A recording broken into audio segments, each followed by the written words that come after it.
नमस्कार साथियों, आर के अड्डा 61 में आपका स्वागत है।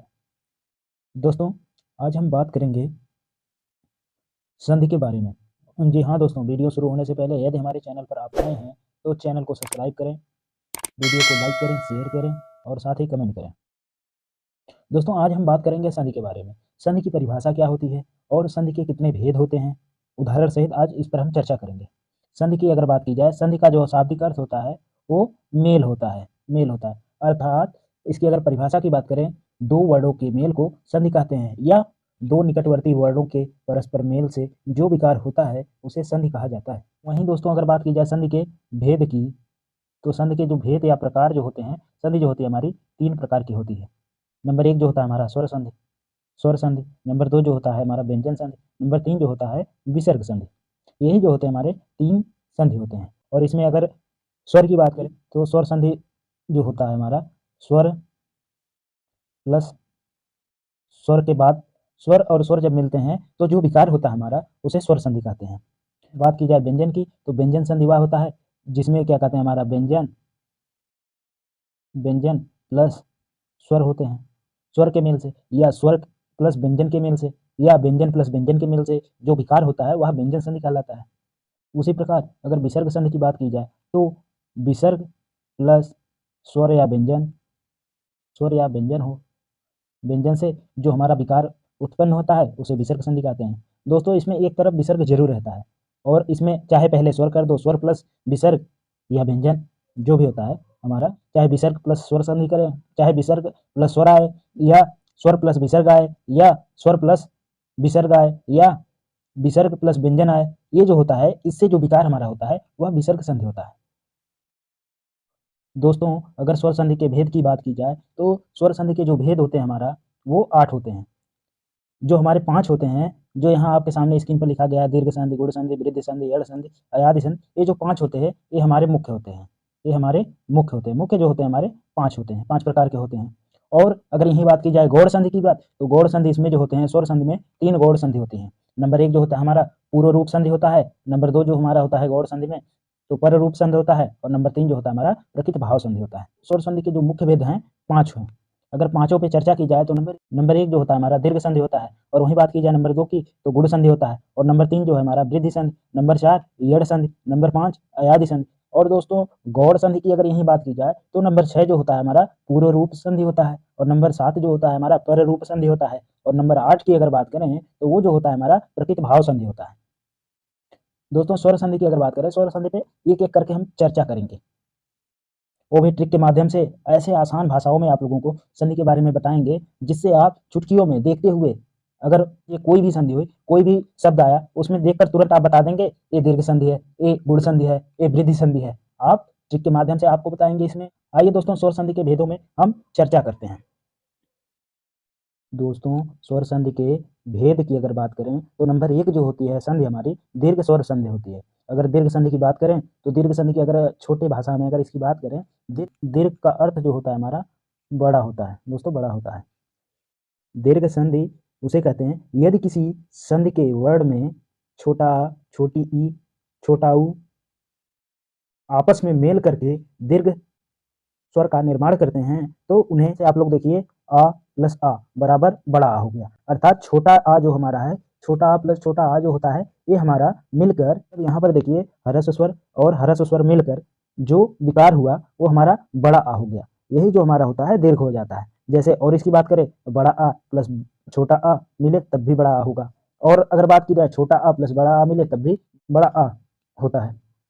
और वहीं अगर बात करें ई की, ई प्लस ई मिलकर बड़ा हो जाता है। ई और ई मिलकर जो विकार होता है हमारा वो दीर्घ कर देता है, दीर्घी हो जाती है, अर्थात बड़ी हो जाती है। ई प्लस ई बड़ी। उसी प्रकार ऊ प्लस ऊ बड़ा ऊ प्लस ऊ बड़ा। मतलब किसी संधि के वर्ण में आ ई ऊ आए तो दोनों को मिलाकर जो हमारा विकार होता है वह दीर्घ संधि कहलाता है। शायद आपको समझ में आ गया। जैसे दोस्तों वही बात करें इसके उदाहरण की, जैसे विद्यालय, विद्या धन आलय। देखिए दोस्तों, अगर यहाँ पे हम देखेंगे जो हमारा क्या कहते हैं निकटवर्ती, आप लोगों को अभी बताया गया था संधि किसे कहते हैं, दो निकटवर्ती वर्डों के परस्पर मेल से जो विकार होता है उन्हें संधि कहते हैं। देखिए इसके जो निकटवर्ती है हमारा, जैसे आ के उदाहरण की बात करें, विद्या प्लस आलय बराबर जो होता है हमारा विद्यालय होता है। विद्यालय, विद्यालय हो गया, जो हमारा विद्यालय हुआ। तो देखिए दोस्तों, इसमें अगर जो विकार हुआ हमारा, कहाँ विकार हुआ, आइए इसको हम देखते हैं। देखिए यहाँ पे जो निकटवर्ती वर्ड है हमारा ध्या है। ध्या में देखिए यहाँ पे जो है हमारा, इसका निकटवर्ती वर्ड देखिए ध्या है। ध्या में जो है हमारा आ है, अगर यहाँ से निकाल लीजिए तो आ निकलेगा, और यहाँ से जो निकाला आलय में से आ निकाल लेंगे लास्ट में, तो आ यहाँ पे भी आ जाएगा। तो दोस्तों बड़ा आ मिले, चाहे बड़ा बड़ा आ मिले या छोटा आ या बड़ा आ मिले, वो जो होता है दीर्घ हो जाता है। जैसे आ प्लस आ मिलेगा तब भी हमारा बड़ा आ होगा। यहाँ पे आपको ये दीर्घ को दर्शा रहा है। इसी प्रकार यह जो होता होगा हमारा विद्यालय जो होगा ये दीर्घ संधि होगी। उसी प्रकार ई का उदाहरण देखिए हमारा, योगी प्लस ईश्वर। योगी में यहाँ से देखिए, यहाँ पे योगी, यहाँ से निकला हमारा बड़ी ई प्लस बड़ी ई, अर्थात बड़ी ई प्लस बड़ी ई मिले या छोटी ई प्लस छोटी ई मिले तब भी हमारा दीर्घ होगा, तो इसीलिए इसे दीर्घ संधि कहा जाता है। यह जो है हमारा योगीश्वर जो है हमारा बराबर हो जाता है, इसके विकार होने के बाद हमारा हो जाता है योगीश्वर, योगीश्वर हो जाएगा। योगीश्वर जो हमारा ए है दीर्घ हो जाता है, अर्थात ये दीर्घ संधि कहलाएगी। अगर दोस्तों ऊ के उदाहरण की बात की जाए तो भानु प्लस उदय, भानुदय में जो विकार होगा, यहाँ पे अगर बात की जाए नू में, न में छोटा ऊ है हमारा, यहाँ पे देखिए छोटा ऊ निकल गया हमारा, मान लीजिए निकल गया छोटा ऊ, फिर प्लस यहाँ पे भी छोटा ऊ है, छोटा ऊ मिलकर हमारा दीर्घ हो जाएगा, अर्थात ऊ का निर्माण होगा। अर्थात जब दीर्घ हो जाएगा तो हमारा भानु उदय हो जाएगा, भानु उदय। तो यहाँ पे जो होगा हमारा भानु उदय हो जाएगा, भानु उदय हो जाएगा। इसी प्रकार अगर और उदाहरण की बात की जाए तो आइए इस पर चर्चा करते हैं दोस्तों। जैसे हमारा है हिमालय, हिमालय की अगर बात की जाए हिम धन आलय, बराबर देखिए यहाँ पे दोस्तों म में छोटा आ है और आलय में बड़ा आ है, तो आ प्लस आ, यहाँ पे देखिए दोस्तों जो होगा हमारा आ प्लस आ होगा, आ प्लस आ होके हमारा दीर्घ हो जाता है, दीर्घ हो जाता है। इसलिए यह जो होता है हमारा हिमालय जो है दीर्घ संधि है। उसी प्रकार दोस्तों विद्यार्थी हमारा, विद्याधन अर्थी बराबर विद्यार्थी। विद्या में देखिए ध्या में जो है हमारा, देखिए आ यहाँ पे निकलेगा, अगर आ है आ मिलेगा तो दीर्घ हो जाएगा, इसलिए यह भी दीर्घ संधि हमारी। और रविंद्र की अगर बात करें दोस्तों, यहाँ पे देखिए ई का प्रयोग हो रहा है, रवि धन इंद्र हो रहा है, यहाँ पे देखिए छोटी ई आ रही है, यहाँ पे भी छोटी ई है, ई जब मिलेगी तो दीर्घ का निर्माण हो जाएगा, अर्थात बड़ी ई हो जाएगा, इसीलिए रविंद्र में बड़ी की मात्रा लगी होती है, रविंद्र, ये है हमारा जो है दीर्घ संधि है। और उसी प्रकार कवीश्वर, अगर कवीश्वर की बात की जाए, कवि प्लस ईश्वर, कवि में वा में देखिए छोटी की मात्रा है, यहाँ पे बड़ी की मात्रा है, छोटी की मात्रा यहाँ पे है, और यहाँ पे जो है हमारा ईश्वर में बड़ी की मात्रा है। अगर हम यहाँ पे निकाल दिया बड़ी की मात्रा और छोटी की मात्रा, जब इसके मेल होगा, मेल के विकार के बाद जो होगा हमारा वो दीर्घ हो जाता है। अभी आप लोगों को बताया दीर्घ संधि में जो भी स्वर हो, एक ही समान स्वर जो भी हमारे आते हैं, स्वर जो भी है हमारे आ ई उ, यही जो तीनों स्वर में अगर चाहे आ से छोटा आ मिले या बड़ा आ मिले, अभी आप लोगों को बताया है, वह दीर्घ विकार होने के बाद वह दीर्घ हो जाता है। तो यहाँ पे देखिए छोटी ई है और बड़ी ई है, इसका जब प्लस मेल किया जाएगा तो ये दीर्घ हो जाता है, अर्थात बड़ी ई यहाँ से निकलेगा।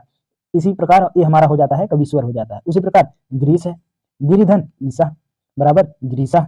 उसी प्रकार महेंद्र है, मही धन इंद्र, यहाँ पे देखिए दोस्तों बड़ी की मात्रा है, यहाँ पे छोटी की मात्रा है, अर्थात जब ई प्लस ई मिलेगा तो दीर्घ हो जाएगा, इसीलिए दीर्घ ई निकलेगा यहाँ पे, इसलिए महेंद्र हो जाएगा। उसी प्रकार सतीश है, सती, सती धन ईश, इसीलिए हमारा सतीश हो जाएगा, सती धनीश। और नदीश की अगर बात करें, नदी धनीश, यहाँ पे भी ई है, यहाँ पे भी ई है।